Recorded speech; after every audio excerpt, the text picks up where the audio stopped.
Good morning all of you. आज हम सृजन का सेकंड चैप्टर सूरदासी करेंगे।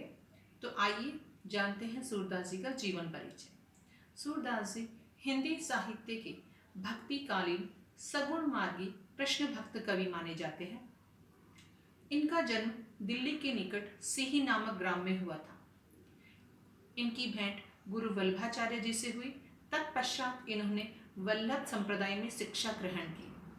वल्लभाचार्य जी के पुत्र विठल दास जी ने अष्टछाप सखा का निर्माण किया। अष्टछाप सखा यानी 8 शिष्यों का समूह, जिनमें प्रमुख थे सूरदास जी, कुंभन दास, नंददास, गोविंद स्वामी, परमानंद दास, चतुर्भुज दास, चीत स्वामी और कृष्णदास।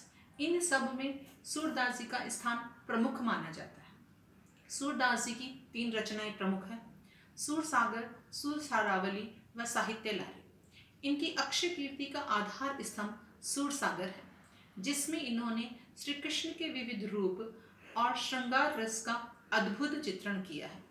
सूरदास जी वात्सल्य सम्राटकार भी माने जाते हैं। तो आइए करते हैं इनकी पदों की व्याख्या।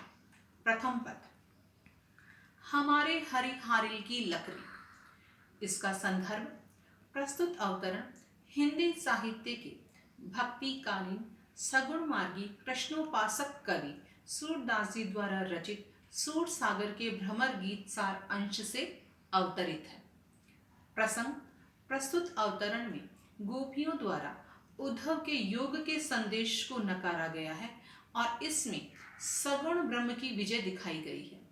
निर्गुण ब्रह्म पर सगुण ब्रह्म की विजय दिखाई गई है। व्याख्या, हमारे हरि हारिल की लकड़ी। प्रस्तुत अवतरण में जब उद्धव श्री कृष्ण का संदेशा लाता है और गोपियों को योग की शिक्षा देते हैं, तो योग की शिक्षा गोपियां ग्रहण नहीं करना चाहते। वो तो श्री कृष्ण को ही अपना आराध्य मानती है, अपना एकमात्र आधार मानती है। तो गोपियां कहती है, हमारे कृष्ण तो हमारे लिए हारिल पक्षी की तरह, जिस प्रकार हारिल पक्षी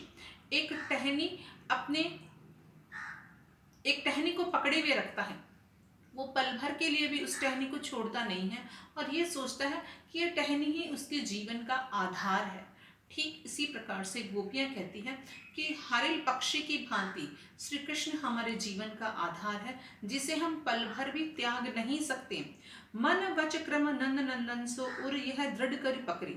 हमने मन से, वचन से और कर्म से नंद नंदन, नंद बाबा के पुत्र श्री कृष्ण को दृढ़ता पूर्वक अपने हृदय में धारण कर रखा है।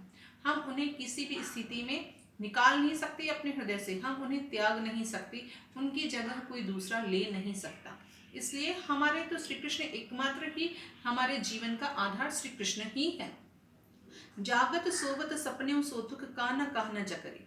यहाँ पर गोपियां कह रही हैं, हम चाहे कैसी अवस्था में रहें, जागत यानी जागते हुए, सोवत यानी सोते हुए, सपने यानी सपनों में, सौतुक यानी हमें साक्षात रूप से दिखाई देते हैं, कान्हा कान्हा जकरी। हम तो जकरी मतलब हमारे मुंह पे तो श्री कृष्ण की रट लगी रहती है। हम चाहे सोते हुए रहें, चाहे जागते हुए रहें, चाहे हम सपने में रहें, हमें तो साक्षात श्री कृष्ण ही दिखाई देते हैं और हमारे मुंह पर तो हमेशा कान्हा कान्हा की रट ही लगी हुई रहती है। सुनत ही जोग लगत ऐसो अली ज्यों करई ककरी। जोग यानी योग, लगत यानी लगा, अली यानी सखी, करोई यानी कड़वी, ककरी यानी ककड़ी। हे सखी, ये जो योग का संदेशा हमें सुनाया गया है, ये सुनते ही हमें ऐसे लगा जैसे कोई कड़वी ककड़ी है।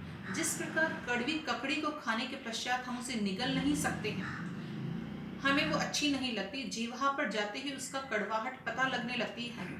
ठीक उसी प्रकार से योग का संदेशा जो है हमारे अंतर्मन में कैसे ही उतर नहीं रहा, हम इसे भी पचा नहीं सकते हैं। हमारे लिए तो श्री कृष्ण ही सब कुछ है। इस योग का संदेशा, ये योग का संदेशा हमारे लिए सही नहीं है, ये तो कड़वी ककड़ी के समान है जिसे हम पचा नहीं सकते। सो ही व्याधि हमें ले आए देखी सुने न करी।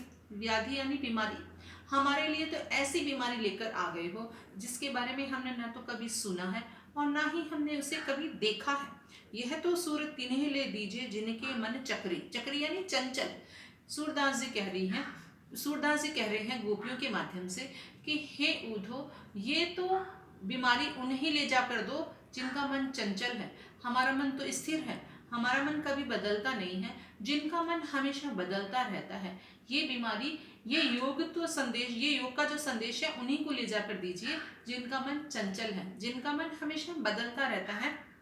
हमारा मन तो स्थायी है, स्थिर है, जिसमें तो श्री कृष्ण बसे हुए हैं, इसलिए हम तुम्हारे योग को कभी भी नहीं अपना सकते।